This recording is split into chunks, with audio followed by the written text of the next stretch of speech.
Welcome to mid day debate. నేను శాలిని. మాజీ ముఖ్యమంత్రి కేసీఆర్ కుమార్తె కవిత బీఆర్ఎస్ పార్టీ నుంచి బయటకు రావడం పొలిటికల్ వర్గాల్లో తీవ్ర చర్చకు దారితీసింది. 4 రోజులుగా ఎర్రవల్లి ఫామ్ హౌస్లోనే ఉన్న కేసీఆర్ ముఖ్య నేతలతో సుదీర్ఘ మంతనాలు జరుపుతున్నారు. కాళేశ్వరంపై సిబిఐ విచారణ, కవిత ఎపిసోడ్పై సమాలోచనలు చేస్తున్నారు. మరి కవిత ఆరోపణలపై కేటీఆర్ రియాక్షన్ ఏంటి? కారు కార్యాచరణ ఎలా ఉండబోతుంది? కవిత ఏ పార్టీలో చేరబోతున్నారు లేదా కొత్త పార్టీ పెట్టబోతున్నారా? తదితర అంశాలపైన ఇవాల్టి మిడ్ డే డిబేట్లో చర్చిద్దాం.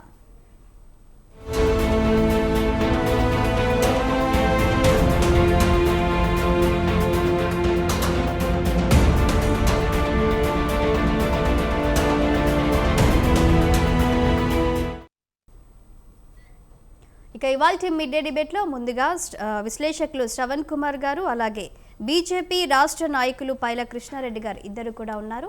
వారితో మాట్లాడి తెలుసుకుందాం. నమస్తే అండి ఇద్దరికి. నమస్తే అండి. అన్మ్యూట్లో ఉన్నారు సార్. మ్యూట్. ఎవరు? నేను. రైట్. శ్రవణ్ కుమార్ గారు. సో ముందుగా చెప్పండి, మనం చూస్తూ ఉన్నాము గత కొన్ని రోజులుగా బీఆర్ఎస్ వర్గాల్లో ఏం జరుగుతుందని మనం చూస్తూ ఉన్నాము. ఇప్పుడు బీఆర్ఎస్ పార్టీ సభ్యత్వానికి అలాగే ఎమ్మెల్సీ పదవికి కేసీఆర్ కుమార్తె కవిత మరి రాజీనామా చేశారు. ఇప్పుడు కేటీఆర్ అలాగే కేసీఆర్ ఇద్దరు కూడా ఎర్రవల్లి ఫామ్ హౌస్లో ఏం చేద్దాము, ఒకటి కాళేశ్వరం విచారణపై సిబిఐ విచారణ, అలాగే ఇప్పుడు కవిత మరి రాజీనామా చేయడాన్ని, అలాగే ఆవిడ కొన్ని ఆరోపణలు చేశారు హరీష్ రావుపై అలాగే సంతోష్ రావుపై. ఇప్పుడు వీటన్నిటి గురించి కూడా ఎర్రవల్లి ఫామ్ హౌస్లో కేటీఆర్ భేటీ అయి ముఖ్య నేతలతో కూడా వాళ్ళు మరి మంతనాలు జరుపుతున్నారనే వార్తలు మనకు వినిపిస్తున్న నేపథ్యంలో దీనిపై మీ అభిప్రాయం ఏంటి సార్? కవిత గారు ఈ విధంగా బీఆర్ఎస్ పార్టీని కానీ ఆమె ఒప్పుకోవడం లేదు, కానీ ఆ తండ్రి కూడా డెఫర్ అయిపోయి తండ్రి కూడా పరోక్షంగా విమర్శిస్తుంది, పరోక్షంగా తన తండ్రితో ఏకీభవిస్తలేని విషయాన్ని అర్థమవుతా ఉంది. ఎప్పుడైతే అమెరికాకు వెళ్ళేటప్పుడు నా లెటర్ లీక్ అయింది, నన్ను చుట్టూ దయ్యాలు ఉన్నాయి, ఫామ్ హౌస్లో 2 దయ్యాలు ఉన్నాయని ఆ రోజు నుంచి ప్రారంభిస్తే స్పష్టంగా అర్థమైపోయింది కవిత బయటికి వెళ్ళే ఉద్దేశాలు ఉన్నాయని కూడా. దానికి ముందే ఆమె ప్రత్యేకంగా బీఆర్ఎస్ పార్టీ జెండాలు లేకుండా కార్యక్రమాలు చేయడం, సొంతగా బీఆర్ఎస్ పార్టీ ఎజెండా కాకుండా ఆమె ఒక ఎజెండాగా తీసుకునే చేపట్టడం, డీసీని ఇవన్నీ కూడా అర్థమైపోతుంది తను ఒక దారి వెతుక్కుంటుంది అని. కానీ ఇంత తీవ్రమైన ఆరోపణలు చేస్తూ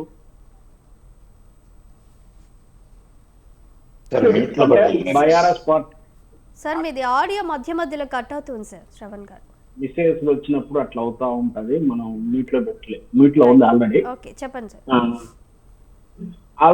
అంటే ఆమె ఆ లంచాలు కానీ అవినీతి జరగడానికి ప్రత్యక్ష సాక్షినో నా దగ్గర సాక్ష్యాధారాలు ఉన్నాయి అనే మాదిరిగా సర్టిఫికేట్ ఇస్తా ఉంది ఆమె. అది ఉంటే ఖచ్చితంగా ఆమె పార్టీలో ఉన్న. రైట్ సార్, మీరు ఒకసారి ఆడియో మట్టికి చెక్ చేసుకోండి సార్, అది మధ్యలో డిస్టర్బెన్స్ చేస్తూ ఉంది. మనం ఈలోపు కృష్ణారెడ్డి గారితో మాట్లాడదాం. కృష్ణారెడ్డి గారు, బీఆర్ఎస్ పార్టీని చూస్తుంటే మరి మీరేమంటారు? బయట ప్రచారం జరుగుతుంది, రాబోయే రోజుల్లో బీఆర్ఎస్ను బీజేపీ పార్టీ విలీనం చేసుకునే అవకాశం ఉందనే ప్రచారం కూడా జరుగుతుంది సార్. దీని మీద వెళ్తాం, చెప్పండి సార్ ఏమంటారు? ముందుగా మేకోస్ సుందరి టీవీ ప్రేక్షకులకు అలాగే ఈ చర్చా వేదికలో పాల్గొంటున్న అందరికీ నమస్కారాలు తెలియజేసుకుంటూ, కవిత గారిది బీఆర్ఎస్ ఎపిసోడ్ ఇది ఎప్పటి నుంచో నడుస్తూ ఉంది. ఇప్పుడు ఏంటంటే అది పరాకాష్ఠకు వచ్చింది. అధికారం ఉన్నప్పుడు ఎప్పుడో ఒకసారి అవకాశం వస్తుందని చెప్పేసి కేసీఆర్ మంచోడైనా చెడ్డోడైనా, పార్టీ మంచిదైనా చెడ్డదైనా దాన్ని పట్టుకొని ఆ కుటుంబంలో ఉన్న వ్యక్తులు కానీ కొంతమంది నడిచారు. ఇప్పుడు జరుగుతున్న అంశం ఏంటంటే పవర్ పోయింది, ప్రజలలో ఆలోచన అయినరు. ఇంకా భవిష్యత్తులో కూడా బీఆర్ఎస్ పార్టీ తెలంగాణలో అధికారం వస్తుందని ఒక నమ్మకము అందులో కొంతమంది క్యాడర్కు లేదు, మరి ముఖ్యంగా కవితకు లేనట్టుంది. కాబట్టి కవిత గారు ఓపెన్ గా అందులో ఉండి మనం సాధించేది ఏం లేదు, బయటకు వచ్చి బదనాలు చేసి మనము లాభపడదామనే ఆలోచన కొద్ది ఆమె ముందుకు వచ్చినట్టుంది. ఇక్కడ ఈ వ్యవహారాలన్నిటికీ ఒకటే కారణం మేడం, కేసీఆర్ గారిని కవిత గారు వెనకాల వేసుకొస్తుంది ఏంటంటే కేసీఆర్ లేకుండా కవిత లేదు. కాబట్టి కేసీఆర్ అవినీతి చేసిండు అంటే గనక ఈమెనగతోటి ఉన్న ఎవరు కూడా ఉండరు. ఆ లేదు అంటే ప్రజా అభిప్రాయంలో కొంత వ్యతిరేకత వస్తుంది. కేసీఆర్ లేకుండా కవిత ఎక్కడ వచ్చింది, బీఆర్ఎస్ ఎక్కడ వచ్చింది అనేది ప్రశ్నిస్తారు. కాబట్టి డైరెక్ట్ గా ఆమె చేస్తున్నది ఏంటంటే సంతోషరావు గారు, హరీష్ రావు గారి భుజం మీద తుపాకీ పెట్టి కేసీఆర్నే గెలిచింది. అధిపతి ఆయననే, ఆయన దగ్గరనే ఉండేది. కేసీఆర్ గారి దగ్గరనే సంతోషరావు గారు, హరీష్ రావు గారు ఉండేది. వాళ్ళ సలహాలు సూచనలు వీళ్ళు వాళ్ళకిచ్చేది, ఆయన వీళ్ళకిచ్చేది. కాబట్టి అక్కడ సమరసంగా జరిగింది. ఇది ఒక్కటే వ్యవహారం, పనులే కాదు కదా, దాని మీద ఎంత వస్తుంది ఎంత పోతుంది అనేది కేసీఆర్ తో చర్చ జరుగుతుంది కదా. కేసీఆర్ ఏం సత్య హరిచంద్రుడు కాదు, ఆయన దగ్గర గుప్త నిధులతోటి పుట్టినోడు కాదు, ఆయన దగ్గర ఒక అక్షయ పాత్ర లేదు. పార్టీ నడపాలన్నా, ఆయన ఈ వ్యవహారాలన్నీ నడపాలన్నా ఆయన అవినీతి చేయాల్సిందే. ఎక్కడనో మహారాష్ట్రలో పెడతాన్నాడు, భారతదేశం మొత్తం పార్టీని విస్తరిస్తా అన్నాడు. ఇవన్నిటికీ డబ్బులు ఎక్కడ వచ్చినాయి? ఇవన్నిటికీ కూడా అవినీతి సొమ్ముతోటే వీళ్ళంతా మేర్బానీ చేయడానికి ప్రయత్నించారు. మహారాష్ట్రలో పోయి మహారాష్ట్ర ఎలక్షన్ లో పాల్గొంటామన్నారు, ఎక్కడనో పంజాబ్ పోయి ఇది చేస్తున్నారు, ఛత్తీస్గఢ్ పోయి ఇది చేస్తున్నారు. ఇక మీకు తెలిసిందే కర్ణాటక పోయి అక్కడ పార్టీని విస్తరిస్తామన్నారు, ఆంధ్రాలో కూడా పార్టీ అధ్యక్షుడిని. ఇవన్నిటికీ కేసీఆర్ గారికి డబ్బులు ఎక్కడికి వెళ్ళి వచ్చినాయి ఇవన్నీ చెప్పాలి. ఎక్కడెక్కడనో పోయి అక్కడ కూడా మహారాష్ట్రలో మీటింగ్లు పెట్టి, కోట్లు పెట్టి మీటింగ్లు పెట్టిండు, 1000 కార్లతోటి ర్యాలీలు చేసిండు. ఇవన్నీ ఎక్కడి నుంచి వచ్చినాయి అంటే అవినీతి సొమ్ముతోటి కేసీఆర్ గారు చేసిండు. కేసీఆర్ గారిని డైరెక్ట్ అనే ధైర్యం లేకనో, లేదు అంటే ఆయన లేకుంటే ఈమె లేదు కాబట్టి కేసీఆర్ గారిని పక్కకు పెట్టి ఈ పక్కకున్న వాళ్ళని బదనాం చేస్తే ఆటోమేటిక్ గా నా మీద బురద చల్లితే నా పక్కని మీదకి కూడా చిత్తుతుంది, లేదా నాకు అంటిన బుద్ధ వాసన పక్కోనికి కూడా వస్తుంది. కాబట్టి అలా పక్కకున్నది ఎవరు? హరీష్ రావు, సంతోష్ రావు పక్కకున్నది కేసీఆర్ గారు. కాబట్టి కేసీఆర్ గారికి తప్పనిసరి అంటుకుంటుంది. అదే ఆమె తెలివిగా మాట్లాడడం కంటే కేసీఆర్ గారి పాలన అనేది అది పాలన కాదు, ప్రజా ఆమోదమైనది కాదు. ఏదో తెలంగాణ సెంటిమెంట్ మీద, తెలంగాణ ప్రజల ఆకాంక్షల బలం మీద ఆయన పునాది నిర్మించుకున్నాడు. కానీ ఆయన సొంతగా తెలంగాణకు ఏం చేయాలి, తెలంగాణ ఎక్కడ నష్టపోయింది, ఏందో 4 మాటలను ఆంధ్ర వల్లనో ఇంకెవరినో నష్టపోయినామని చెప్పి వీరి కుటుంబాన్ని దొరల పాలన తీసుకొచ్చేసి తెలంగాణలో సర్వనాశనం చేసిండు. ఎక్కడ ఏ ఒక్క ప్రాజెక్టు కానీ ఏదో 4 పథకాలు చెప్తున్నాడు, ఆ పథకాలు ఎక్కడికి పోయినాయి, ఎవరికి వచ్చినాయి, ఎంత లబ్ధి చేకూరింది అనేది ఎక్కడ కూడా ఒక్కటి లెక్క లేదు, పత్రం లేదు. మనం చూసుకుంటే కూడా ఈ ఆరోగ్య సీఎం రిలీఫ్ ఫండ్ లో కొన్ని కోట్లు అవి ఏదైనాయి, అవి ఎక్కడ పోయినాయో తెలియదు. మిషన్ కాకతీయ మీద 1000 కోట్లు పెడితే అదనంగా ఒక్క చెరువు కింద, ఒక్క కుంట కింద, ఒక్క ఎకరానికి అదనంగా సాగునీరు ఇయ్యలేరు, తాగునీరు ఒక గ్రామానికి అదనంగా ఇయ్యలేరు. మరి 1000 కోట్లు ఎటు పోయినాయి? మిషన్ కాకతీయ మీద ఎటు పోయినాయి? హుసేన్ సాగర్ కు ఇచ్చిన 100 కోట్లు ఎటు పోయినాయి? దానికి సుందరీకరణ లేదు. కోట్లు పంచిపెట్టేసి ఎక్కడ దొరికితే అప్పుడు తీసుకొచ్చి తెలంగాణ రాష్ట్రాన్ని అభివృద్ధి చేయకుండా చేసేసి ఎంతసేపు అయితే ఫామ్ హౌస్ లో వంట, లేదంటే క్యాంప్ ఆఫీస్ లో వంట, సెక్రటరియట్ కు రాను, ప్రజలను గెలవను, పాలన చేతగాక ఇట్లనే గాడికి వదిలేస్తే గింతే అవినీతి జరుగుతుంది, అక్రమాలు జరుగుతుంది, దోపిడీ జరిగింది, దొంగతనం చేసింది తెలంగాణను. కేసీఆర్ కుటుంబం పూర్తి స్థాయిలో ఇంక్లూడింగ్ అందులో కవిత కూడా ఉన్నది. ఇవాళ లేదని బయటకు వచ్చినంత మాత్రం నేను సర్దిపూసనంటే కాదు. కాబట్టి ఆ కుటుంబానికే తెలంగాణ ద్రోహులు ఎవరైనా ఉన్నారంటే ఆంధ్ర వాళ్ళు. అక్కడి కంటే ముందు కేసీఆర్ కుటుంబమే తెలంగాణకు పెద్ద ద్రోహి. కాబట్టి దాన్ని తెలంగాణ సమాజం గుర్తించాల్సిన అవసరం ఉంది. ఏమో కాకమ్మ కబుర్లు చెప్పేసి తప్పించుకోవడానికి ప్రయత్నం చేస్తే గనక బీఆర్ఎస్ పార్టీ కానీ కేసీఆర్ కుటుంబం కానీ తప్పించుకోదు. ఎక్కడన్నా తప్పించుకోవచ్చు, కోట్లలో కొన్ని ఇది చేసి డబ్బులతోటి ఎక్కడనో ఒక దగ్గర మేనేజ్ చేసి, కానీ ప్రజా ఆగ్రహం ముందు వాళ్ళు తట్టుకోలేరు. వాళ్ళ బీఆర్ఎస్ పార్టీ అనేది భూస్థాపితం అయిపోయింది, ఇంకా ప్రజలకు వస్తుంది, దాని గురించి మాట్లాడతారు అనేది అయితే నాకైతే నమ్మకం లేదు. తెలంగాణ సమాజం కూడా మేము మొన్నటి నుంచి కూడా అక్కడిక్కడ మాట్లాడుతుంటే కూడా ఇక అయిపోయింది బీజేపీ బీఆర్ఎస్ పార్టీ ఇంకా తెలంగాణలో ఉంటదన్న నమ్మకం లేదు. ఆయన వచ్చి ప్రజా ఉద్యమం చేసి ఇప్పుడు 1.5 2 సంవత్సరాలు అవుతుంది. ప్రభుత్వం ఓడిపోయిన తర్వాత కాంగ్రెస్ పార్టీ చేస్తున్న ప్రజా వ్యతిరేక విధానాల మీద పోరాటం చేయాల్సిన వ్యక్తి ఫామ్ హౌస్కి వెళ్ళి పరిమితమైండు. ఆయనను చూయించేసి రాజుడు, ఇంద్రుడు, చంద్రుడు ఎంతసేపు ఆయన మాటలు మాట్లాడే తప్ప కేసీఆర్ గారి చేతలు ఎక్కడ లేవు. ఎక్కడన్నా విపత్తులు జరిగితే కనీసమైన ఆయన పోటీ చేసిన నాది కామారెడ్డి జిల్లానే, ఎల్లారెడ్డి కాన్స్టిట్యున్సీ, ఆయన పోటీ చేసిన కామారెడ్డి కాన్స్టిట్యున్సీకి వచ్చి కూడా ప్రజలను పరామర్శించే పరిస్థితులలో ఇది లేదు. ఎంత విపత్తు జరిగితే కూడా, ఎక్కడ విపత్తు జరిగినా, ప్రజలకు ఏదైనా ఆపద జరిగినా కేసీఆర్ ఫామ్ హౌస్లకి వెళ్ళి రాడు, క్యాంప్ ఆఫీసులకి వెళ్ళి బయటకు రాడు. ఒక భజన పట్టుకుంటారు, కేసీఆర్ కేసీఆర్ కేసీఆర్. ఎక్కడ ఏం జరిగింది, ఎక్కడ ఏం చేసిండు, ఏం చేయగలిగిండు, ఆయన తెలంగాణ రాష్ట్రంలో గతంలో ఉన్నదానికి భిన్నంగా ఏం చేసిండు, నిరంతర ప్రక్రియలోనే అభివృద్ధి చెందింది. కానీ కేసీఆర్ గారు చేసిన దాంట్లో ఏమీ లేదు. ఉన్నది ఊడ్చగొట్టాడు. తెలంగాణ హైదరాబాద్ చుట్టుకుంటున్న భూములను పూర్తి స్థాయిలో తాకట్టు పెట్టేశాడు. అన్ని ఆస్తిపాస్తులన్నీ తాకట్టు పెట్టేసి ఏదో 4 పథకాలు ఇచ్చిందని చెప్పేసి చూపించి తెలంగాణ ప్రజానికాన్ని మోసం చేసిండు, దగా చేసిండు, కుట్ర చేసిండు. కాబట్టి ఇది తెలంగాణ సమాజము వారిని అంగీకరించదు. దీనికి వాళ్ళు శిక్ష అనుభవించాల్సిందని చెప్పేసి తెలియజేస్తుంది. రైట్. ఇక అదేవిధంగా కాంగ్రెస్ రాష్ట్ర నాయకులు శామిల్ కార్తిక్ గారు మరి స్టూడియోలో ఉన్నారు. నమస్తే అండి. విజయార్య క్షత్రియ గారు బీఆర్ఎస్ రాష్ట్ర అధికార ప్రతినిధి జూమ్లో ఉన్నారు. నమస్తే అండి ఇద్దరికి. నమస్తే. క్షత్రియ గారు చెప్పండి, ఏం జరుగుతుంది బీఆర్ఎస్లో? ఒకవైపు కాళేశ్వరంపై సిబిఐ విచారణ, మరోవైపు కవిత ఎపిసోడ్పై ఇప్పటికే కేసీఆర్ అలాగే కేటీఆర్ కొంతమంది ముఖ్య నేతలతో ఎర్రవల్లి ఫామ్ హౌస్లో మంతనాలు జరుపుతున్నారు, సమాలోచనలు చేస్తున్నారనే వార్తలను అయితే వింటున్నాము. మరి ఇంతవరకు కవిత వ్యాఖ్యలపై ఇటు కేటీఆర్ కానీ అటు కేసీఆర్ కానీ ఎవరు స్పందించిన దాఖలాలు కనిపించడం లేదు. మరి దీనిపై కేటీఆర్ రియాక్షన్ ఏంటి, కేసీఆర్ రియాక్షన్ ఏంటి? కవిత చేసిన వ్యాఖ్యలను ఎలా చూడాలంటారు? ఈ కవిత గారి గురించి నో కామెంట్స్. కవిత గారిని బీఆర్ఎస్ పార్టీ మర్చిపోయింది, నిన్నటికి అయిపోయింది. ఇక సిబిఐ విషయము, కేసీఆర్ గారి విషయానికి వస్తే అది కాంగ్రెస్ భారతీయ జనతా పార్టీ ఇన్వెస్టిగేషన్ సంస్థగా మారిపోయింది. ఇద్దరు కుమ్మక్క అయిపోయి ఈరోజు వచ్చే కాలంలో మరి 100 ఏళ్లకు ఈరోజు ఆర్ఎస్ఎస్ ఫౌండేషన్ డే సందర్భంగా భారతదేశాన్ని మరి హిందూ రాష్ట్రంగా తీర్చిదిద్దాలని కలలు కన్నటువంటి మోదీ గారు ఈ కర్రు కాసి వాతలు పెట్టిరు పోయిన ఎన్నికలలో.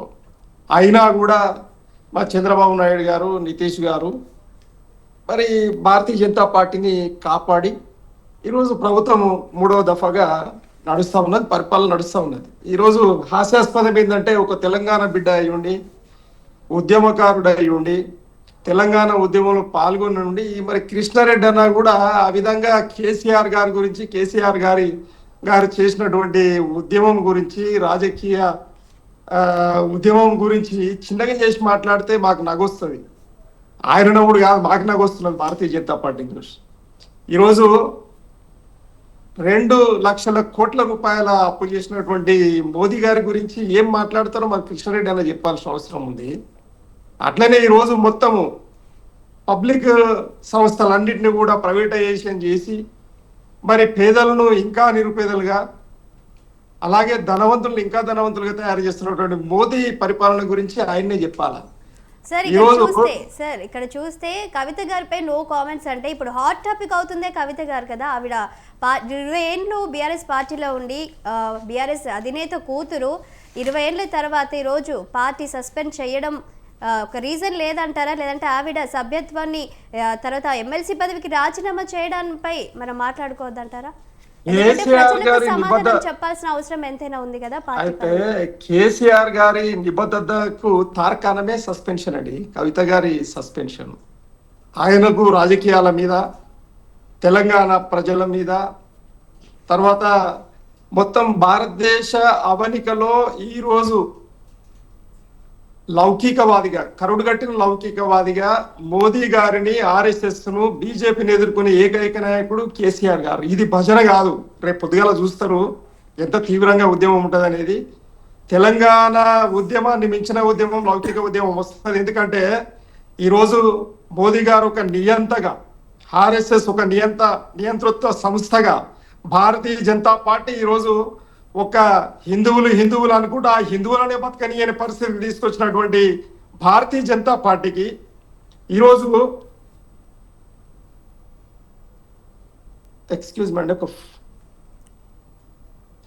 ఈరోజు నూకలు చెల్లినాయి. ఎందుకంటే ఇంత తీవ్రంగా భారత రాజకీయాలను మరి పక్కదారి పట్టిస్తున్నటువంటి భారత రాజ్యాంగ వ్యవస్థలన్నింటినీ కూడా తన చెప్పు చేతులలో పెట్టుకొని ఒక్క కేసీఆర్ గారు భారతదేశంలో లేకపోతే, ముఖ చిత్రంలో లేకపోతే ఇక నాకు అడ్డేవాడు లేడు అనే ఏకైక లక్ష్యంతో ఆ కుటుంబాన్ని క్షిన్నాభిన్నం చెయ్యాలి అని బ్లాక్ మెయిలింగ్ పాలిటిక్స్ లో భాగంగా అక్కడ చంద్రబాబు నాయుడు గారిని తెర వెనకాల పెట్టుకొని మరి అడకత్తెరలో పొగ చెక్కలాగా ఉన్నటువంటి మా రేవంత్ రెడ్డి గారిని అడ్డం పెట్టుకొని సీఎం కుర్చీని అడ్డం పెట్టుకొని ఆడుతున్న డ్రామాలు అంత ఇంత కాదు. అందులో భాగంగా ఒక సింహం బిడ్డగా కవిత గారిని తెలంగాణ సమాజం చూసింది. కానీ ఇలా పిల్లి కూనలాగా మరి వాళ్ళ ముందు వీగిపోతుంది, మా విలువ తీస్తుందని చెప్పి అయితే మేము అనుకోలేదు. ఏ తెలంగాణ బిడ్డ అనుకోలే. అలాగే మరి భారత రాష్ట్ర సమితికి సంబంధించినటువంటి మరి 60 లక్షల కార్యకర్తల నాయకులు ఏ రోజు కూడా కలలు కనలేదు. మరి మా స్వప్నాన్ని ధ్వంసం చేసినటువంటి కవితమ్మ గారి గురించి అందుకే మేము మాట్లాడదలుచుకోలేదు. అందుకు అయితే అయినా కూడా బాధ్యత మీరు గుర్తు చేస్తున్నారు కాబట్టి ఈరోజు దుష్ట చతుష్టయం భారతీయ జనతా పార్టీ, మోదీ గారు, కాంగ్రెస్ పార్టీ, పాపం కాంగ్రెస్ పార్టీకి ఏం తెలియదు.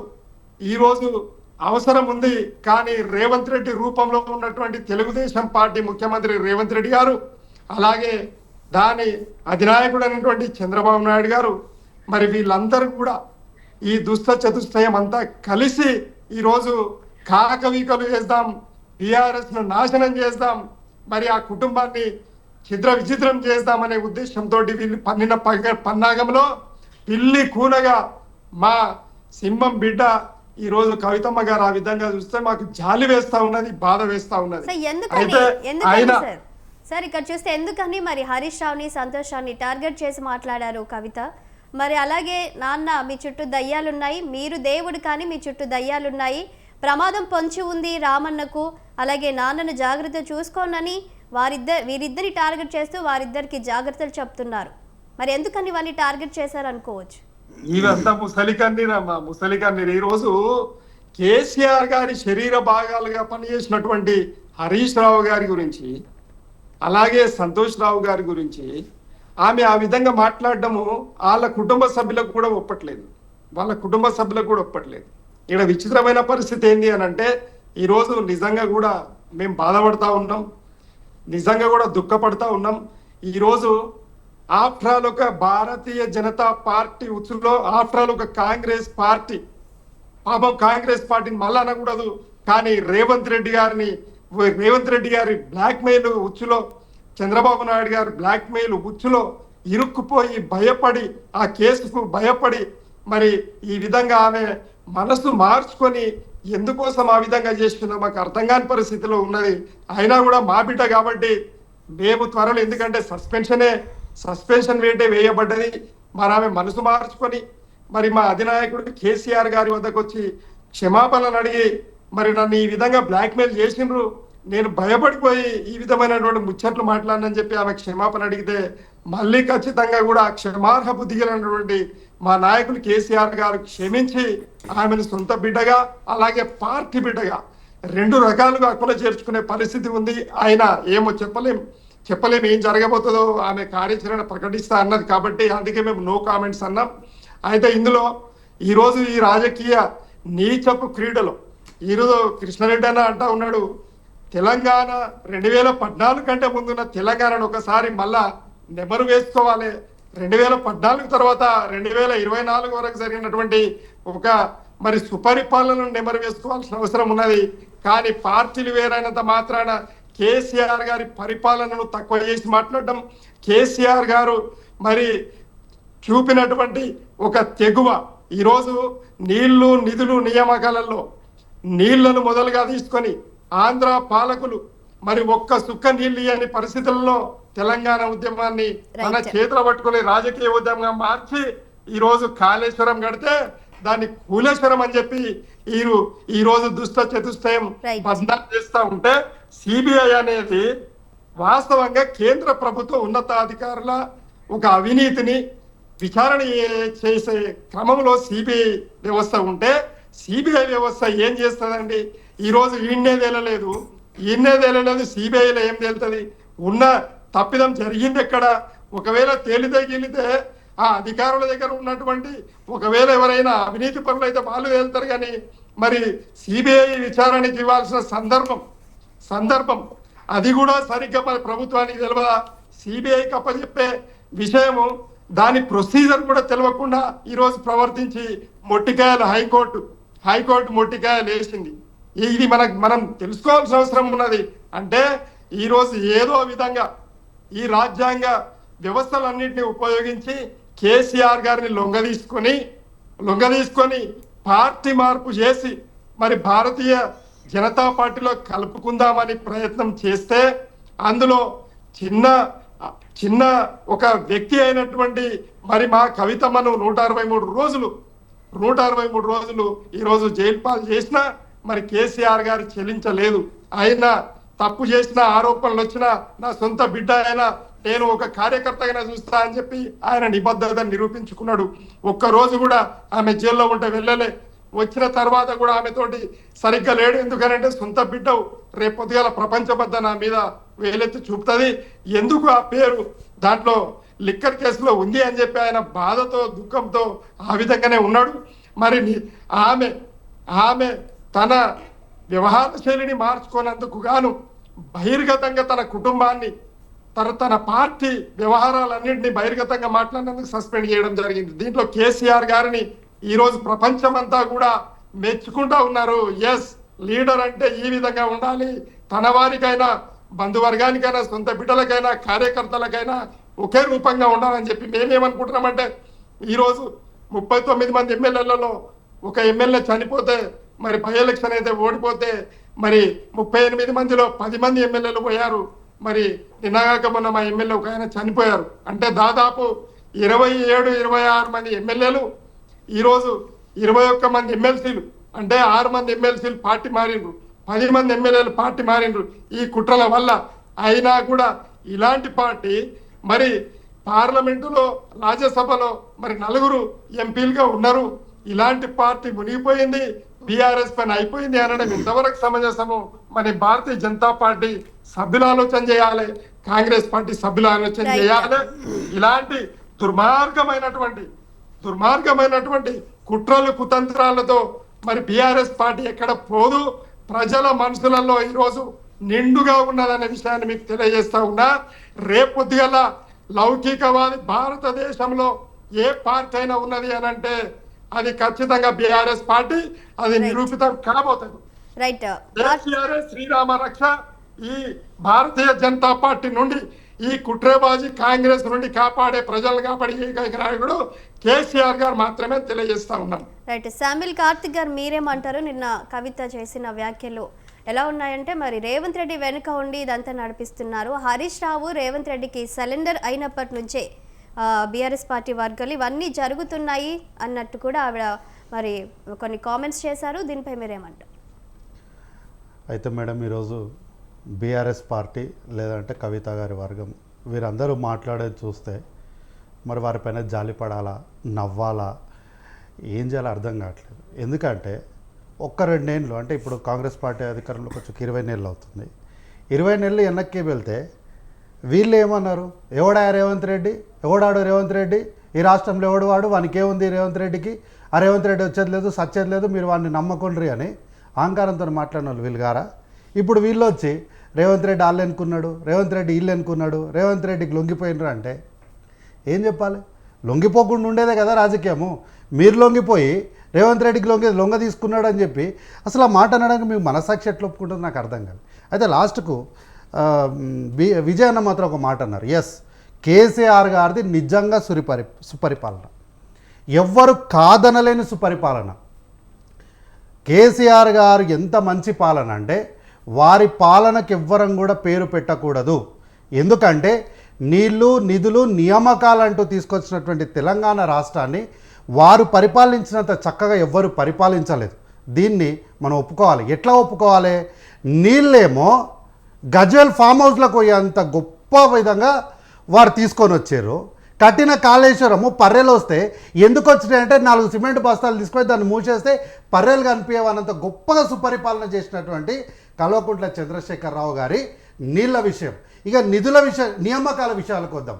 సాక్షాత్తు కల్వకుంట్ల కుటుంబానికి చెందినటువంటి వాళ్ళకి ఎస్టీ సర్టిఫికెట్లు పెట్టి ఉద్యోగాలు ఇచ్చిర్రు, ఇంత గొప్ప నియామకాలు చేసిర్రు, పేపర్ లీకేజీలు చేసిండ్రు, ఇంత గొప్ప పరిపాలన చేసిండ్రు.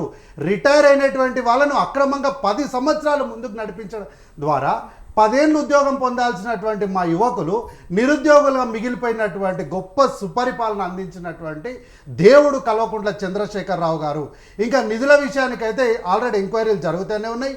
2 లక్షల కోట్ల రూపాయలు అసలు లెక్కలకే రాలేదు, ఏమైనా చెప్పండి సార్ అని కాగడుగుతుంటే దాని మీద స్పందించలేనటువంటి గొప్ప మహానాయకుడు మా కల్వకుంట్ల చంద్రశేఖరరావు గారు. అట్లాగే అనేక మందికి సర్పంచ్లకు, కాంట్రాక్టర్లకు ఏ వర్గాన్ని టచ్ చేసినా, విద్యార్థులకు ఫీజు రియంబర్స్మెంట్ టచ్ చేసినా, ఏ విభాగాన్ని టచ్ చేసినా కూడా బిల్స్ అనేటివి పెండింగ్. ఇంత గొప్ప సుపరిపాలన అందించినటువంటి కల్వకుంట్ల చంద్రశేఖరరావు గారి పైన ఆరోపణలు చేయాలన్న మనసు ఎవరికి వస్తుందో నాకు తెలియదు. నేనైతే వారిపైన ఎటువంటి ఆరోపణలు చేయాలని నేను అనుకోవట్లేదు. ఎందుకంటే దేశంలో నాకున్నటువంటి రాజకీయ అవగాహనలో ఇంత సుపరిపాలన చేసినటువంటి ముఖ్యమంత్రిని నేనెప్పుడు చూడలేదు. ఈరోజు పెద్దలు మాట్లాడుకుంటూ, విజయన్న మాట్లాడుకుంటూ ఇది సిబిఐకి కేసు ఇచ్చారు, ఇది కాంగ్రెస్ బీజేపీ జేబు సంస్థ అని ఈరోజు మాట్లాడుతున్నా. నాకు అర్థం కాక అడుగుతున్నా, ఇదే కల్వకుంట్ల తారక రామారావు గారు కదా గతంలో ఈ కేసులు సిట్టుపైన మాకు నమ్మకం లేదు, సిబిఐలకు ఇవ్వాలి కేసులు అని చెప్పి వాదించిన మాట వాస్తవం కాదా? అట్లాగే మరి ఒకవేళ వారి మాటను వదిలేద్దాం, చుట్టూ రాష్ట్రంలో ఉన్నటువంటి కాంగ్రెస్ పార్టీ చుట్టూ అందరూ కూడా ఒంటికాలు పైన మీరు సిబిఐకి కాళేశ్వరం కేసును అప్పగించండి అని రోజు ధర్నాలు చేస్తున్నప్పుడు ఎందుకో ఈ వ్యాఖ్య చేయలేదు బీఆర్ఎస్ పార్టీ నుంచి ఎవరు కూడా. అంటే ఆ రోజు వీళ్ళు ఏమనుకున్నారు, ఏదేమైనా ఈ కాళేశ్వరం అనేది కాలయాపన మాత్రమే జరుగుతుందని, అందరూ వీళ్ళు చేసినట్టే పరిపాలన చేస్తారని వీళ్ళు భ్రమలో బ్రతికినరు. తీరా తీసుకుపోయి సిబిఐకి నిజంగా అప్పచెప్పేసరికి ఈరోజు వచ్చి కాంగ్రెస్ పార్టీ జేబు సంస్థ అని ఈరోజు మాట్లాడుతుంది. ఇదే మాట బహుశా వీళ్ళు ముందు మాట్లాడింటే వేరేలాగుండేది. ఈరోజు ఎక్కడ నిష్పక్షపాతము, కల్వకుంట్ల చంద్రశేఖరరావు గారికి అందరూ సమానమే, అది సస్పెన్షన్తోనే రుజువైంది అని అంటారు. ఉద్యమంలో మాట్లాడేటప్పుడు వీరంతా ఉద్యమంలో ఉన్న వాళ్ళే, ప్యానల్లో ఉన్న వాళ్ళు. ఈరోజు వారు చెప్పాలి, ఇంకా నాకన్నా వారు సీనియర్లు ఉద్యమంలో. నా పిల్లలు అమెరికాలో స్థిరపడిపోయినరు, ఈ తెలంగాణ రాష్ట్రం ఈ గడ్డపైన బతికేది నేను, నా ముసలిది మాత్రమే, మాకు కూడా వయసు అయిపోయింది, ఈ తెలంగాణలో నాకు ఏం అక్కర్లేదు, పదవులు అవసరం లేదు, ఏం అక్కర్లేదు, నేను ఈ తెలంగాణ కాపలా కుక్కగా ఉంటా అన్న మాట నిజమా కాదా? నేనైతే వార్తల్లో విన్నా, మీరైతే ప్రత్యక్షంగానే విన్నారు కదా. ఇంత చిత్తశుద్ధి ఉన్నప్పుడు కుటుంబంలో ప్రతి ఒక్కరికి కూడా ఒక పదవిని, ఒక ఉద్యోగాన్ని ఇచ్చినప్పుడు ఎందుకు ఈ చిత్తశుద్ధి గురించి ఎవ్వరు మాట్లాడలేదు? ఈరోజు సస్పెన్షన్ చేసినాక ఈరోజు వచ్చి వీళ్ళు మాట్లాడుతున్నారు. నాకు తెలియక అడుగుతున్నా, కవిత గురించి చెప్పండి సార్ అంటే, కవిత గురించి మాట్లాడడానికి ఏం లేదు, అది మేమంతా మర్చిపోయినాము, ఆమె గురించి మాట్లాడడానికి ఏమీ లేదు అన్నారు. సరే, ఆమె గురించి మాట్లాడకపోయినా కనీసం ఆమె చేసినటువంటి హరీష్ రావు గారి పైన, మీరంటున్నటువంటి మీ నాయకుడి పైన చేసినటువంటి ఆరోపణల పైన కూడా కనీసం మీరు ఖండించలేదు కదా ఈ చర్చలో. కనీసం ఖండించలేదు అంటే మీరు ఆమోదించినట్టే.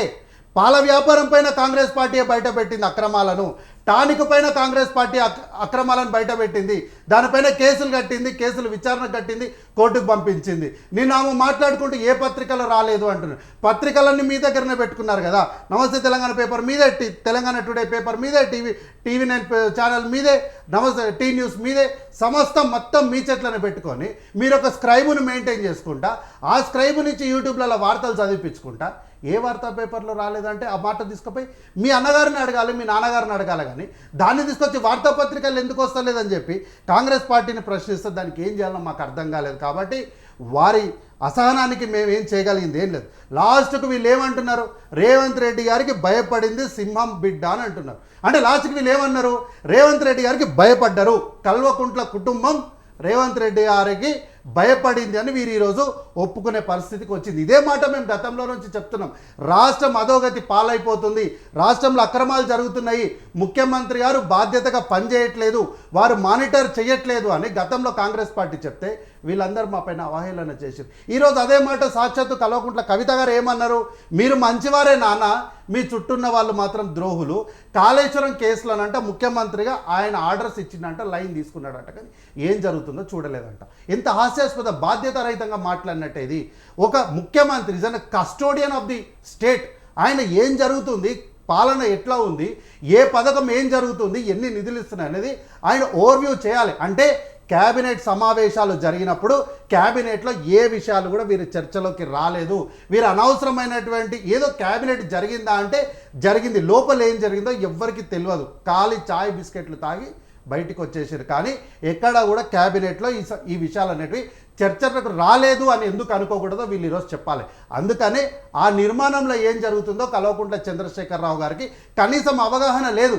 అంటే ఈ రాష్ట్రాన్ని 10 ఏళ్ళు బాధ్యతారహితంగా పరిపాలన చేసిండ్రు, ఎక్కడ ఏం జరుగుతుందో తెలియకుండా పనిచేసిండ్రు. అందుకే గత 10 సంవత్సరాలు కాంగ్రెస్ పార్టీ ఈ రాష్ట్రంలో నిటారుగా నిలబడి కల్వకుంట్ల చంద్రశేఖరరావు గారు మీరు ముఖ్యమంత్రిగా ఉంటున్నారు, మీరు మండలికి రావాలి, సచివాలయానికి రావాలి, సచివాలయంలో పాలనను చూడాలి అంటే వారు రాకుండా బంగ్లాలు కట్టుకొని అద్దాల మేడల్లో మిగిలిపోవడం వల్లనే ఈరోజు రాష్ట్రం అంతా అప్పుల పాలైపోయి ఈరోజు ఎక్కడ దిక్కుతోచని పరిస్థితుల్లో నిరుద్యోగులు కానీ విద్యార్థులు కానీ అన్ని వర్గాలు కూడా బిల్స్ ఇవ్వండి, డబ్బులు ఇవ్వండి అని చెప్పి ఈరోజు వాళ్ళ హయాంలో పుస్తలు అమ్మి ఆత్మహత్యలు చేసుకొని సర్పంచ్గా ఎన్నికైన పాపానికి పట్టణంలో వచ్చి పాలేరు పనులు చేసుకునే పరిస్థితికి దిగజార్చినటువంటి పాలనను సుపరిపాలన అంటే అది వారికి మాత్రమే సొంతమవుతుంది. కానీ తెలంగాణ ప్రజలుగా, ఉద్యమకారులుగా, విద్యార్థులుగా, నిరుద్యోగులుగా రాజకీయాల్లోకి వచ్చినందుకు తెలంగాణ రాష్ట్రం కోసం మా ఈపుల్ని పోలీసులకు అప్పచెప్పినటువంటి ఒక యువకుడిగా, యువ సమాజంగా మేము మాత్రం ఒప్పుకోము. రైట్. శ్రవణ్ కుమార్ గారు మీరు చెప్పండి, ఇవాళ మరి కవిత గురించి చూసినట్లయితే మరి ఆవిడ కొత్త పార్టీ పెడుతుందా లేదంటే వేరే పార్టీలో చేరను అని కూడా ఆవిడ వ్యాఖ్యలు చేశారు. మరి తెలంగాణ జాగృతి అధ్యక్షురాలుగా ఉన్న కవిత మరి తెలంగాణ జాగృతి మీదనే వెళ్తుంది అనుకోవచ్చా, లేదంటే కొత్త పార్టీ పెడితే కనుక తాను బీఆర్ఎస్ని, బీజేపీని, కాంగ్రెస్ని ఎదుర్కొనే సత్తా ఉందా? మరి దీనిపై మీరేమంటారు సార్? ఖచ్చితంగా తాను కొత్త పార్టీ పెడుతుందనే నేను అంచనా వేస్తున్నాను. దాని దగ్గరటువంటి కార్యాచరణ, దాని దగ్గరటువంటి సన్నాహక సమావేశాలు జరుగుతున్నట్టు కూడా కొంచెం మీడియా తరఫున నేను విన్నటువంటి వార్తలు అవి. ఏం జరిగినా పేరు ఏది వస్తుంది అనేది కొంచెం కన్ఫ్యూజ్ అయినా దానికి మాత్రం జాగృతి అనే పదం ఉంటుంది. తెలంగాణ జాగృతి డైరెక్ట్ అదే పేరు పెట్టుకోవచ్చు, ఇంకేదన్నా పెట్టుకోవచ్చు. ఆమె సొంతంగా పార్టీ పెట్టుకుంటుంది అంటే పార్టీని నిర్వహించేటువంటి నగదు ఉందా ఆమె దగ్గర, డబ్బులు ఉన్నాయా, అవి ఎక్కడి నుంచి వచ్చాయని కూడా ఇప్పుడు మనం ఆలోచించాల్సిందే. లేదు ఆమె దగ్గర లేకపోతే దాని వెనక ఎవరు ఉంటున్నారు, ఇదంతా ఎవరు ఆడిస్తున్నారు, ఎందుకు ఆడిస్తున్నారు కూడా మనం ఆలోచించాల్సి వచ్చిందే. దీని వెనక మరి కేంద్ర నరేంద్ర మోడీ గారు ఉన్నారా, ఈ రాష్ట్రంలో నుంచి అది రేవంత్ రెడ్డి గారు ఉన్నారా, లేదా చంద్రబాబు నాయుడు గారు ఏమన్నా ఉన్నారా అనేది చూస్తే ఇక అది రానున్న రోజుల్లో బయటకు అవే వస్తాయి. వీటి వెనక ఏం జరుగుతుందని, ఏం జరిగినా కూడా తెలంగాణలో ఒక రాజకీయ వ్యాక్సిమ్ అయితే పార్టీ తరఫున ఉన్నది మొదటి నుంచి చెప్తా ఉన్నాను. ఎందుకంటే కాంగ్రెస్ జాతీయ party, Bharatiya Janata party national party, అవి గుజరాత్ ప్రయోజనాల కోసం, వీళ్ళు వ్యక్తిగత ప్రయోజనాల కోసం చూస్తారు. ఈ సమయంలో తెలంగాణ ప్రయోజనాలకు బీఆర్ఎస్ ప్రత్యామ్నాయంగా ఉంటే వస్తే బాగుండని నేను అనుకున్నాను. ఈ తరుణంలో బీసీ పార్టీ తరఫున, బీసీ నేతల తరఫున తీర్మానం ఒక పార్టీ పెట్టే ఆలోచన ఉన్నట్టు కూడా మనం వార్తలు వింటా ఉన్నాం. ఈ సందర్భంలో ఇన్ని రాజకీయ పార్టీలు వచ్చినప్పుడు రాబోయేటువంటి 2029 ఎన్నికలు మాత్రం చాలా కీలకంగా అవుతుంది. ఏ పార్టీ గెలిచినా నాకు కేసీఆర్ గెలవాలి, కవిత ఓడిపోవాలో, కవిత గెలవాలి, రేవంత్ రెడ్డి ఓడిపోవాలని కాదు. ఏ పార్టీ గెలిచినా తెలంగాణ ప్రయోజనాలు కాపాడాలి, తెలంగాణ ఆస్తులు, తెలంగాణ ప్రజల కష్టాలు తీరాలి, ఆస్తులు పెరగాలి. ఈ 10 సంవత్సరాల కాలంలో కేసీఆర్ పాలనలో అవినీతి జరుగుండవచ్చు, పొరపాట్లు జరుగుండవచ్చు, కానీ వలసలు వెళ్ళినటువంటి తెలంగాణ ప్రజలు, కరువు కటకాలు చేసినటువంటి తెలంగాణ ప్రజలు వలసలు తిరిగి రావడం కాదు, ఇతర రాష్ట్రాలు తిరిగి వచ్చారు, పంట శాతం పెరిగింది. దీని వెనక ఎంత అవినీతి జరిగింది అనేది మాకు అనవసరం, మాకంటే ప్రజల తరపున. ఎందుకంటే ఏ రాజకీయ దొంగే ఎవడైనా సంపాదించుకుంటాడు, ఎవరు శుద్ధపూసలేరు. ఈవెంట్స్ మోడీతో సహా ఎవరు కూడా శుద్ధపూసలు ఎవరు కాదు, ప్రజలు కూడా ఎవరు పట్టించుకుంటలేరు అవినీతి గురించి. మొదటి నుంచి నేను చెప్తా ఉన్నాను. ప్రజల ప్రయోజనాలు కాపాడి ఏ పార్టీ గెలవబోతుంది, ఏ పార్టీ రాబోతుంది అనేది మేము ఆసక్తిగా ఎదురు చూస్తున్నాం. ఇదేం జరిగినా నేను ఒక సామెత రూపంలో చెప్తున్నాను. యాదవ కులంలో ముసలం పుట్టి ఏం జరిగిందో ఈ కల్వకుంట్ల పుట్టబెట్టినటువంటి ఈ ముసలం తెలంగాణని ముంచేస్తుందనే ఒక అభద్రతాభావం అయితే ఉంది. అలా జరగకూడదని ఏది జరిగినా కూడా కేసీఆర్ గెలిచినా, కవిత గెలిచినా, రేపు ఇంకో పార్టీ గెలిచినా తెలంగాణ ప్రజలను కాపాడేలా ఉండాలి, తెలంగాణ ప్రేమించే వ్యక్తులా ఉండాలి.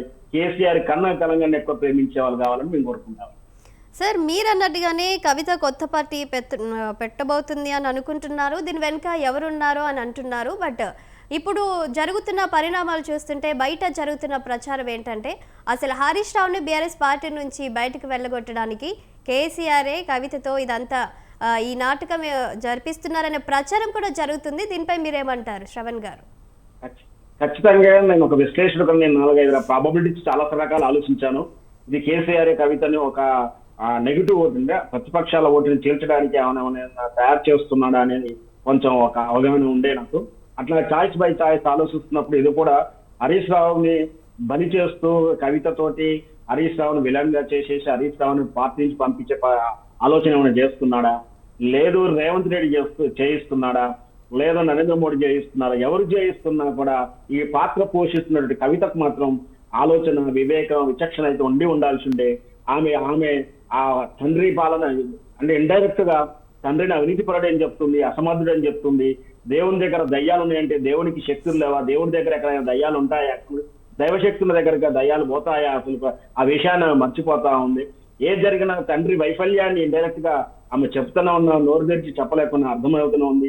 దీని వెనక జరిగినటువంటి ఆ కుట్రలో ఆమె ఎందుకు పాత్రలు అవుతుంది, లేదా తానే సొంతంగా అట్లాంటి అపోహలతో వస్తుందా, ఆమెకు అన్యాయం జరిగిందా?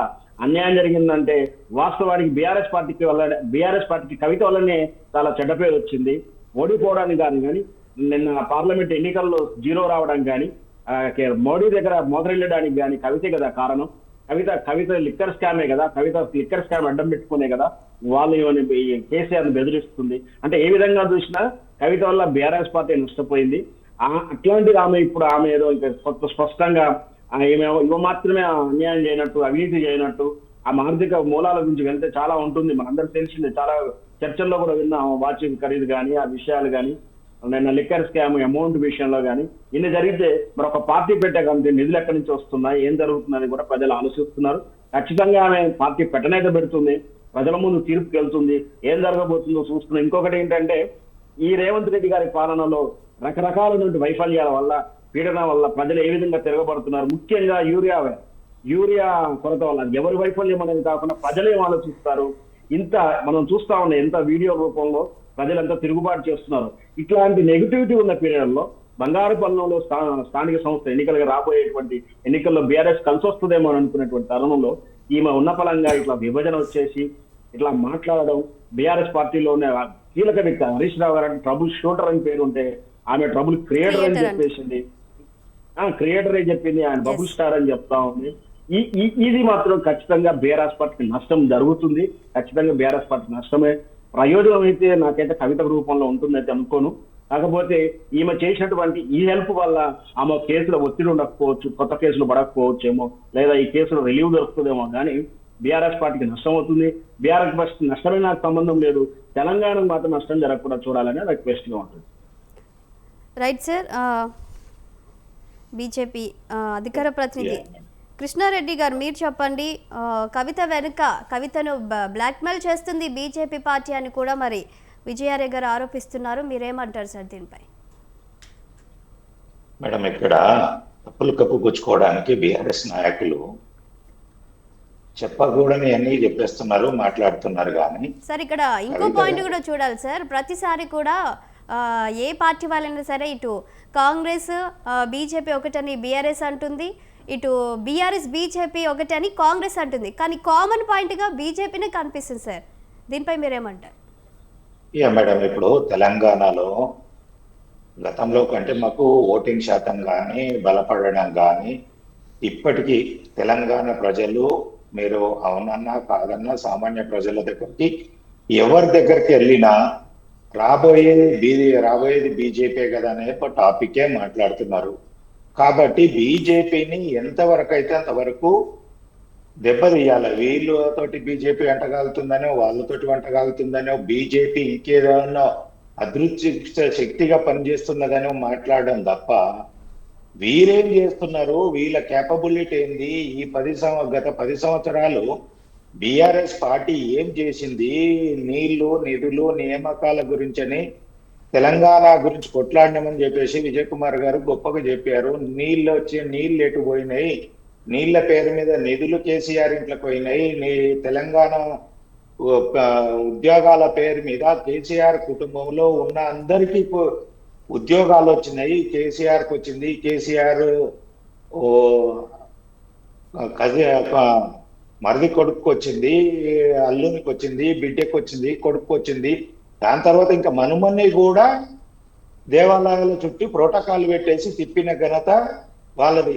మరి తెలంగాణ ఉద్యమకారులకు ఎక్కడ పోయిండ్రు? తెలంగాణ ఉద్యమకారులకు కేసులు ఈ రోజు వరకు కూడా కోర్టుల చుట్టూ తిరుగుతున్నారు. ఆ కేసులు కొట్టేపించుకోలేకుండా వాళ్ళు ప్రభుత్వ ఉద్యోగాలకు పోకుండా ఎంతమంది ఉస్మానియా యూనివర్సిటీలో ఇప్పటికీ కూడా నాన్ బోర్డర్ గా ఉన్న వాళ్ళు ఎంతమంది ఉన్నారో విజయ్ కుమార్ గారికి తెలుసో తెలియదో.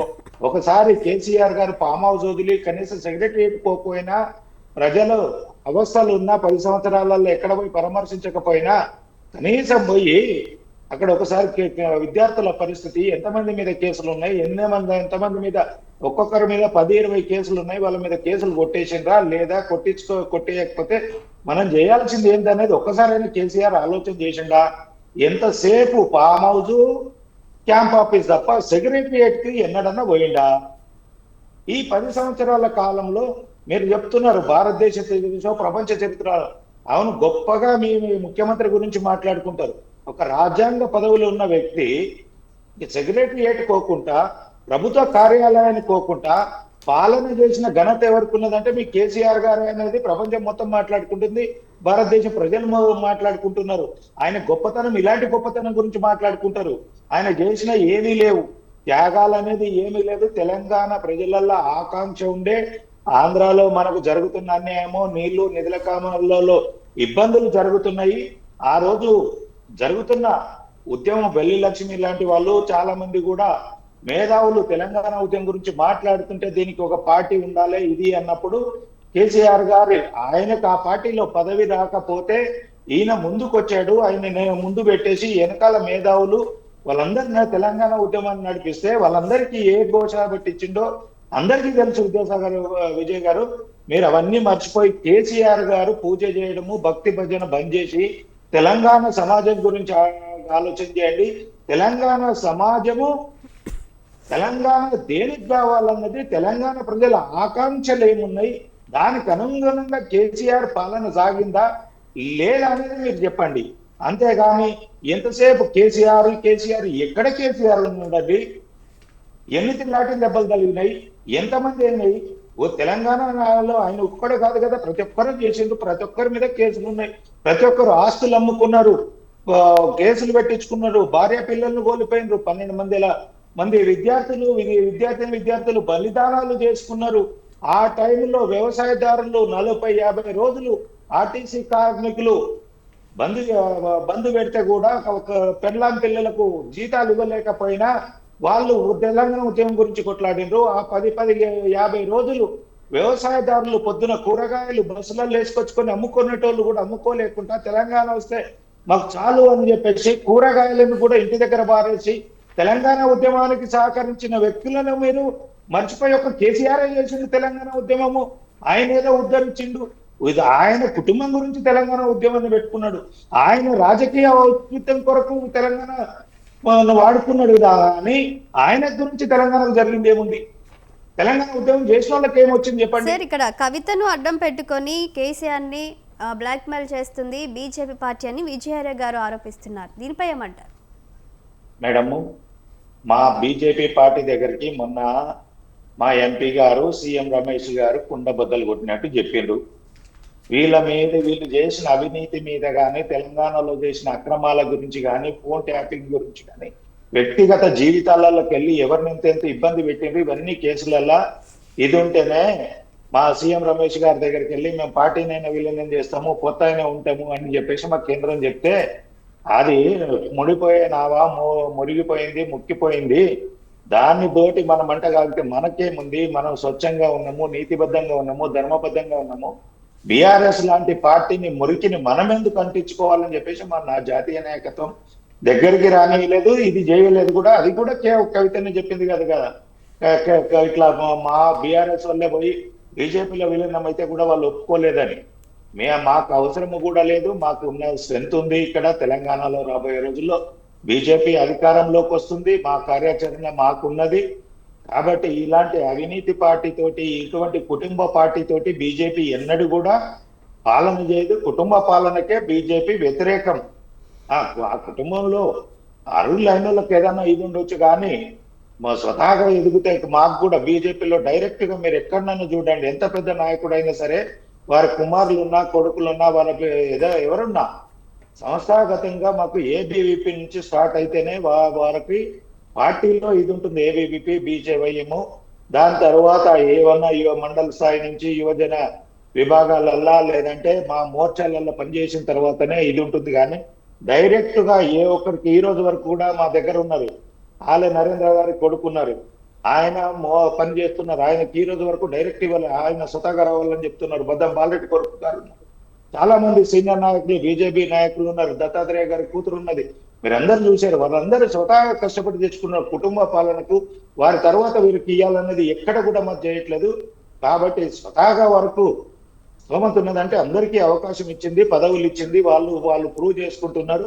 రాబోయే రోజుల్లో అట్లుంటది. కానీ రాత్రికి రాత్రి అమెరికా నుంచి డంప్ చేసుకొని తీసుకొచ్చి రాత్రికి రాత్రి టికెట్లు ఇచ్చి ఎమ్మెల్యేలను చేసి మినిస్టర్లు చేయించి ఎమ్మెల్యేలు కాకపోయినా కానీ హరీష్ రావును మంత్రిని చేసి ఇటువంటి వ్యవహారాల్లో బీజేపీ చెయ్యదు.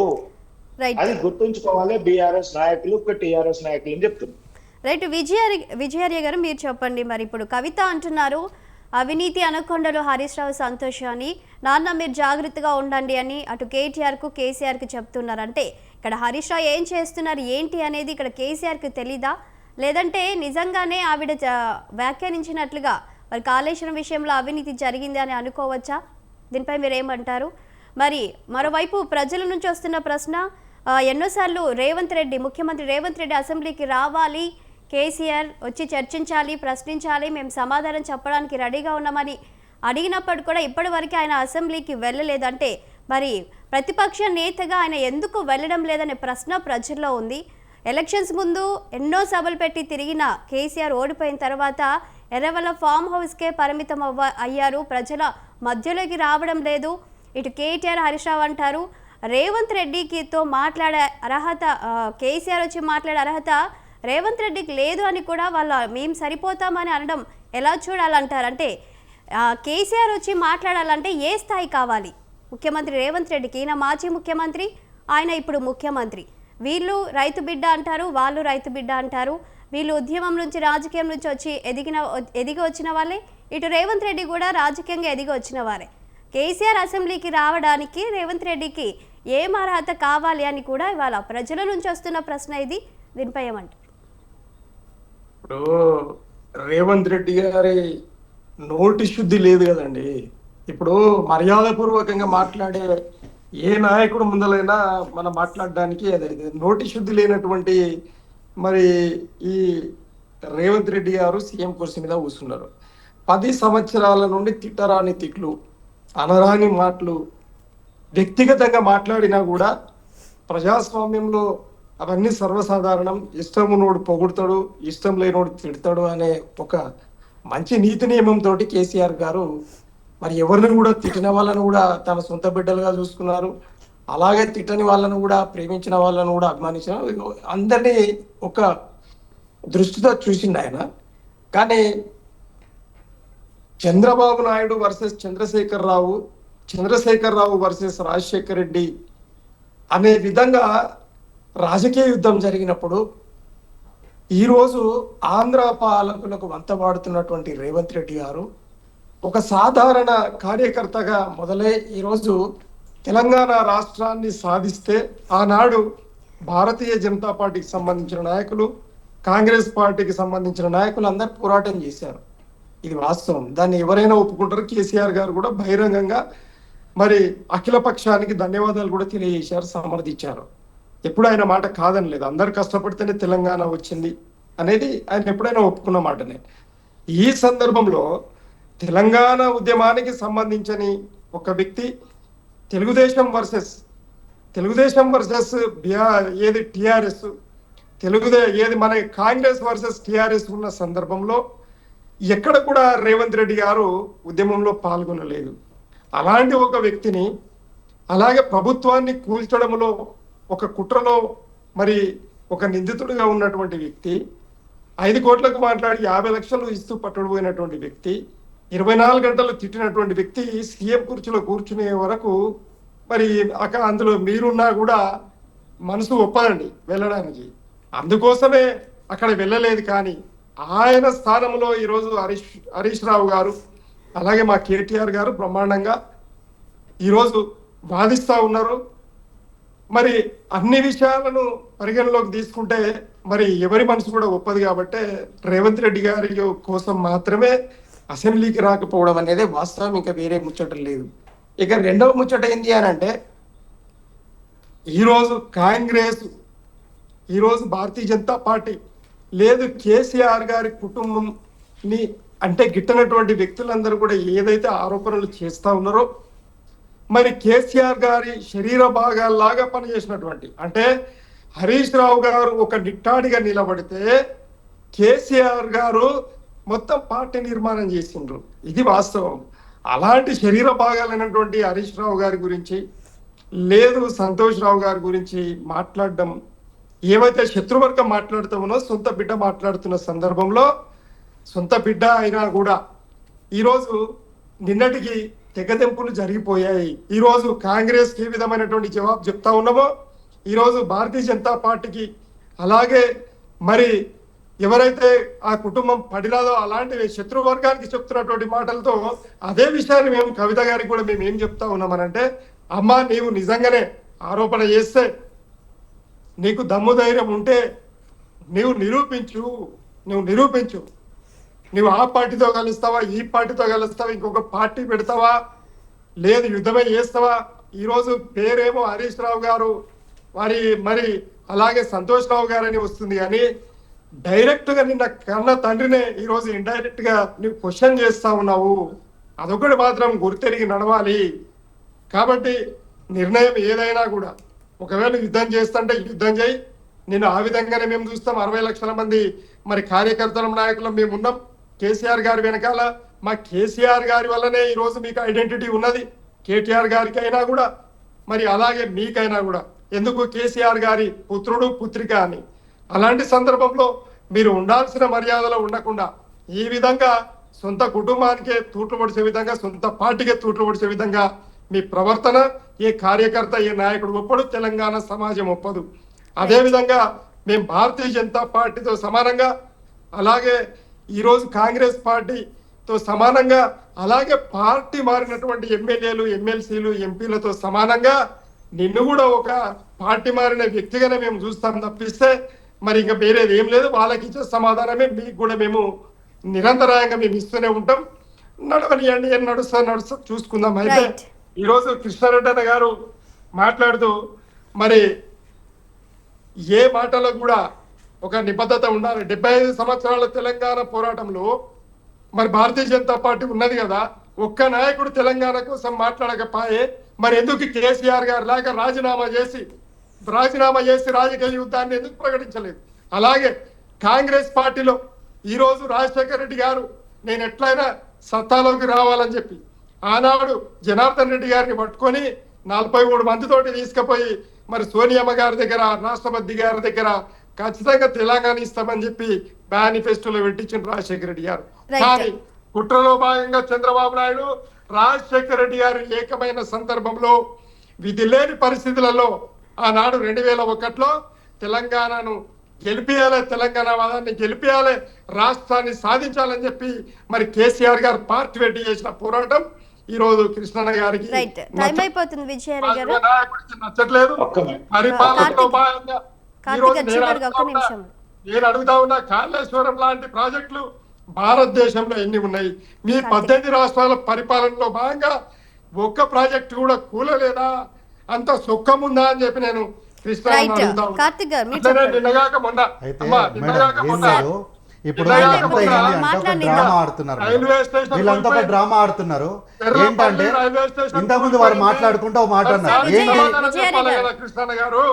అంటే కాళేశ్వరం అంటే ఒక్క కాళేశ్వరము బ్యారేజ్ మాత్రం మేడం కాదు వారి వారి సమయము వారు ఏం లేదు జస్ట్ సార్, విజయ్ గారు, టైం టైం కిల్ చేస్తున్నారు అంతే. అయిపోయింది వారి విషయం టైం చెప్పట్లేదు, అయిపోయింది టైం చెప్పండి. కిల్ కార్తిక్ చేస్తున్నారు గారు దయచేసి. చివరిగా 2 నిమిషాలు క్లోజ్. అయితే వారు ఇంతకుముందు విజయారి గారు మాట్లాడుకుంటే ఏమన్నారంటే తప్పైంది నాన్న అని చెప్తే మళ్ళీ తీసుకుంటారు, దగ్గర తీసుకువచ్చే అవకాశం ఉంది అంతే. అదే వారు చెప్పిన మాటనే కరెక్ట్. ఏంటి అంటే ఈరోజు తెలంగాణ రాష్ట్రం మొత్తంలో కూడా ఒక మంచి డ్రామా జరుగుతుంది, ఒక మంచి డ్రామా జరుగుతుంది. ఏంది అంటే కాంగ్రెస్ పార్టీ రాష్ట్రంలో చేస్తున్నటువంటి ఏ మంచి పని కూడా ప్రజల యొద్దకు వెళ్ళకూడదు ఏదో ఒక రకంగా.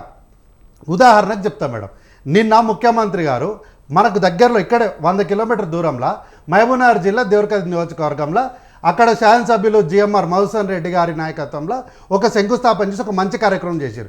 ఆ మంచి కార్యక్రమం గురించి ఎవరు మనం చర్చలో మాట్లాడుకునే అవకాశం లేకుండా పోయింది. ఏంది ఈడ కూర్చొని మనము కల్వకుంట్ల చంద్రశేఖరరావు, తారక రామారావు, కవిత, హరీష్ రావు అని మాట్లాడుతున్నాం. అంటే ఏంటంటే రాష్ట్రంలో కాంగ్రెస్ పార్టీ చేస్తున్నటువంటి ఏ పని కూడా ప్రజలు ఈ రాష్ట్రంలో మాట్లాడుకోవద్దు, ఏదో ఒక రకంగా బీఆర్ఎస్ పార్టీ కేసీఆర్ గురించి మాట్లాడుకోవాలని ఇది ఫ్యామిలీ ఆడుతున్నటువంటి డ్రామా. దీని పేరు ఒక కుటుంబ కథా చిత్రము. డైరెక్షన్ అంతా కూడా కేసీఆర్ గారు చేస్తే ప్రొడక్షన్ అంతా బీజేపీ చేస్తుంది. అయితే వారు ఇంతకు ముందు నుంచి కూడా కేసీఆర్ గారు ఉద్యమ నాయకుడు ఉద్యమ నాయకుడు ఉద్యమ నాయకుడు అని ఎవరు చేయని ఉద్యమం వారి చేసినట్టు చెప్తున్నారు. నేను ఉద్యమ నాయకుడిని కాదు, నేను ఉద్యమమే చేయలేదని కల్వకుంట్ల చంద్రశేఖరరావు గారు సాక్షాత్తు కోర్టుకు చెప్పారు. వారే చెప్పారు నేను ఉద్యమం చేయలేదు, నాకు ఉద్యమానికి ఏం సంబంధం లేదని కోర్టుకు కాగితం ఇచ్చారు. కాబట్టి ఒకానొకప్పుడు కూర్చోవడానికి ఇనుప కుర్చీలు లేనటువంటి వీళ్ళు ఈరోజు స్పెషల్ ఫ్లైట్లు కొనుక్కునే స్థాయికి ఎట్లా వచ్చిరో వీళ్ళు చెప్పాలి. ఈరోజు ఏదో వీళ్ళు ఏమంటారు, కాంగ్రెస్ పార్టీ వెనకాల రేవంత్ రెడ్డి గారు ఉన్నారు, రేవంత్ రెడ్డి గారు టీడీపీకి, చంద్రబాబు నాయుడు గారికి, ఎన్టీఆర్కి సంబంధం లేకుండా శాసనసభలు చట్టసభలో సభ్యుడు. కానీ ఒక్క ఎమ్మెల్యే పదవి కోసం కాంగ్రెస్ పార్టీని విడిచిపెట్టి టీడీపీ వంతపాడిన పాట మనిషి కల్వకుంట్ల చంద్రశేఖరరావు కాదా? ఈరోజు గురు శిష్యులైనటువంటి కల్వకుంట్ల చంద్రశేఖరరావు, చంద్రబాబు నాయుడు గారు ఇద్దరు కలిసి తెలంగాణ రాష్ట్రంలో ఆడుతున్న డ్రామానే తప్ప మరి ఇంకోటి లేదు మేడం. ఒకటే, కల్వకుంట్ల తారక రామారావు గారే లోకేష్ నా తమ్ముడు అని అన్నాడు, చంద్రబాబు నాయుడు గారు తండ్రి లాంటి వాడు అన్నారు. ఈరోజు అవసరం ఉంటేనేమో తమ్ముడు అవుతాడు, తండ్రి లాంటి వాడు అవుతాడు, అవసరం లేకపోతేనేమో శత్రువు అవుతాడు. ఇంత ద్వంద్వ వైఖరి పెట్టుకొని రాజకీయాలు ఎట్లా ఉంటారో మాకైతే అర్థం కాదు మేడం.